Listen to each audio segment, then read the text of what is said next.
여러분 반갑습니다. 서울여자대학교 정보보호학부 김명주 교수입니다. 저는 원래 컴퓨터를 전공했는데 컴퓨터의 부작용, 최근에는 이제 AI의 부작용 연구를 하면서 AI 윤리 이런 규제 부분들을 연구하고 있습니다. 안녕하세요. 저는 고려대학교 정보보호대학원 교수 권헌영입니다. 공대에서 융합 전공 그리고 앞으로 제도와 기술이 어떻게 사회에 기여할 것인가 하는 문제에 대해서 연구하고 함께 공부하고 있습니다. 보통 영화나 드라마나 CF 같은 데 보면은 이제 특정한 배우의 옛날의 모습 또 미래의 모습들을 보통 AI를 통해서 만들어내는 부분들을 이제 첨단 조작 기술이라고 하는데, 첨단 조작 기술은 두 가지 측면이 다 있는 것 같아요. 공공의 영역에 쓰이는 것 외에 사적으로 특정한 개인의 여러 가지 수치스러운 모습들을 만들어내는 거, 특히 음란물을 만들어내는 거, 이런 부분들은 또 어두운 부분을 가지고 있는 기술인 것 같습니다. 그래서 보통은 이제 딥페이크라는 명칭으로 많이 알려져 있고요. 최근에는 아는 사람들을 사진을 쉽게 구하고 또 거기에다가 연결해가지고 불법 음란물을 생성하는 등의 딥페이크 기술들 때문에 학교에서도 문제가 많이 되고 또 잘 아는 사람들끼리 피해가 발생해서 사회 통합을 크게 저해하는 아주 심각한 문제가 불거지고 있는 것 같습니다. 딥페이크가 처음에 나오기 시작한 게 2017년으로 기억을 하는데요. 딥페이크의 딥은 인공지능 학습 방법 중에 하나인 딥러닝을 이야기하는 거고, 페이크라는 건 이제 가짜죠. 영상이나 사진이나 목소리나 AI를 통해서 조작했다라는 것을 의미하는 게 이제 딥페이크라고 보시면 될 것 같습니다. 작년에 미국의 아주 유명한 가수죠. 테일러 스위프트 같은 경우는 이제 트위터, X상에서 1억 뷰 이상이 이제 조회가 됐다는 이제 그런 사건도 있었고요. 우리나라는 이제 몇몇 대학의 대학생들이 자기 동료들을 딥페이크를 통해서 음란물로 바꿨던 사건, 그리고 2024년 9월에 우리나라를 좀 떠들썩하게 했었던 텔레그램상에서의 우리나라 아동 청소년들의 딥페이크 음란물 유통 사건, 이런 부분들이 굉장히 심각한 문제로 최근에 많이 지목되고 있고, 피해자들은 앞으로도 계속 늘 수 있다라는 생각을 하고 있습니다. 지금 딥페이크 음란 동영상이나 또 지인에 대한 딥페이크를 활용한 가짜 콘텐츠 같은 것을 만들어 갖고 유포해서 나오는 문제는 이미 방통위와 기존에 있는 정보통신망법이나 기존에 있는 형법이나 기존에 있는 성폭력 행위 등에 대한 처벌에 관한 법률이나 다양한 법규에 의해서 단속이 가능해요. 예를 들어서 인공지능을 활용해서 딥페이크 동영상을 친구 것을 만들어 가지고 유포했다. 그러면 이미 더 명예훼손죄도, 모욕죄도 또는 불법 촬영이나 불법 동영상물에 의한 권리 침해에 대한 문제들 다 책임을 질 수밖에 없는 구조거든요. 우리나라 같은 경우도 벌써 한 4년 전에 N번방 사건이라든지 이런 걸 통해서 딥페이크로 인한 이제 성적인 착취물, 음란물들에 대한 조치들을 많이 취했고요. 그렇지만 문제는 인공지능 기술을 활용하는 사람들이 인공지능을 잘 활용할 수 있도록 하기 위해서 인공지능 모델을 제공하는 서비스 제공자나 또는 인공지능이 들어가 있는 그런 콘텐츠가 올라오는 플랫폼 사업자들이 이 문제를 어떻게 대응해야 되냐 하는 문제들은 또 다른 규제 이슈로 전개가 돼 가고 있어요. 특히 이제 정보통신망법이나 전기통신사업법에 보면은 이 딥페이크 콘텐츠들이 이렇게 유통이 되는 플랫폼 있죠.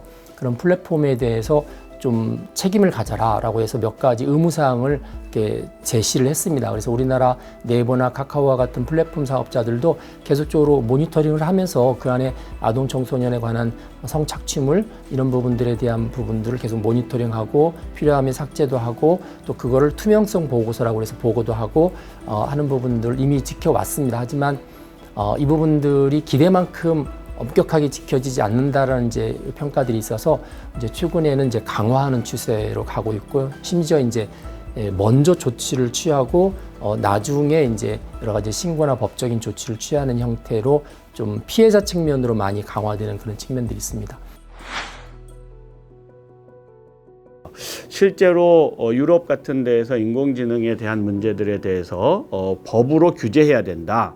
또 위험한 정도에 있는 인공지능은 아예 기술 자체를 개발도 못하게 하고 쓰지도 못하게 해야 된다. 이런 얘기도 있을 수 있고, 또 미국에서는 인공지능으로 콘텐츠가 생성됐을 때는 거기다 좀 표시를 해줘야 되지 않냐, 이런 얘기들도 있고. 미국 같은 경우는 우리나라보다 사실 더 엄격합니다.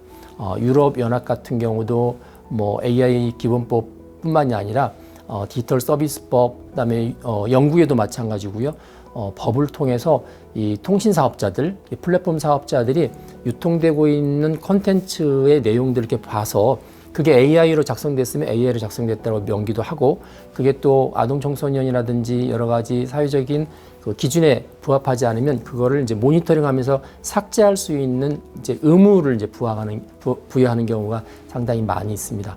미국도 2023년이죠. 11월에 바이든 대통령이 행정명령을 통해서 이 모든 그 콘텐츠, AI로 만든 콘텐츠에다가는 AI로 만들었다라는 것을 이제 명시하고 워터마크를 부착을 해라. 이제 그렇게 이제 법과 유사한 행정명령을 발동을 한 적이 있습니다. 우리나라도 최근에 이제 이 딥페이크 사건을 통해서 여러 가지 법들이 많이 강화가 되어 있고요. 뭐 성폭력 처벌법이라든지, 최근에는 이제 AI 기본법이 다시 발의가 되면서 그 안에 이런 콘텐츠에 대한 부분들을 반드시 AI로 만들었다고 명시할 수 있도록 이제 법 조항들이 이제 신설되고 있는 추세입니다. 어떤 이제 대법관은 그런 말씀을 하셨어요. 이 윤리는 바닷물 같고 법은 떠다니는 배 같다. 그래서 바닷물이 이렇게 깊고 많으면 배가 부드럽게 떠다니잖아요. 그런데 이제 윤리가 사회적으로 성숙되지 않은 상태에서 법을 만들어 버리면 그 법이 대단히 이제 무리를 일으키는 경우도 많이 있고, 심지어 산업을 유축하는 경우도 있기 때문에 요즘은 이제 법도 중요하지만 그 사회 구성원들이 AI, 특히 이런 첨단 조작 기술에 관한 윤리 의식을 더 강조를 하고 있는 추세입니다.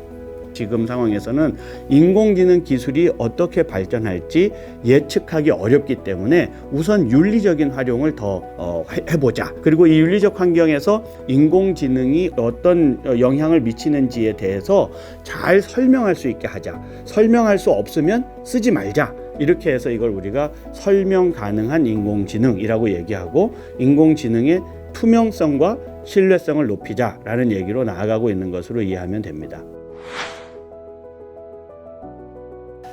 AI 기술은 인류가 만든 기술 가운데서 가장 강력한 기술이라고 보통 알려져 있고요. 흔히 말해서 모든 기술이 사람의 머리로부터 나오잖아요. 근데 이제 이 AI는 그 사람의 머리를 대체하거나 도와주는 기술이기 때문에 우리가 기대하는 것 이상이 아주 유용한 도구입니다. 하지만 유용한 도구일수록 끼치게 되는 해악도 그거에 비례해서 강합니다. 그렇기 때문에 이 AI를 통한 역기능, 부작용, 악용, 이런 부분들은 미리 알 필요가 있을 것 같고요. 인공지능 기술을 자기가 이용하는 사람은 자기가 어떤 목적으로 인공지능 기술을 활용할 것인지를 잘 확인하는 작업이 필요해요. 이것이 이제 인공지능에 관한 리터러시, 인공지능 활용 능력이라고 이해하시면 될 것 같습니다. 무턱대고 썼는데 내가 쓴 것이 정말 엉뚱한 임팩트, 엉뚱한 효과를 나타내서 법적 책임이 나에게로 돌아올 수도 있기 때문에 이용자들은 그걸 잘 이해해 주셔야 되고요.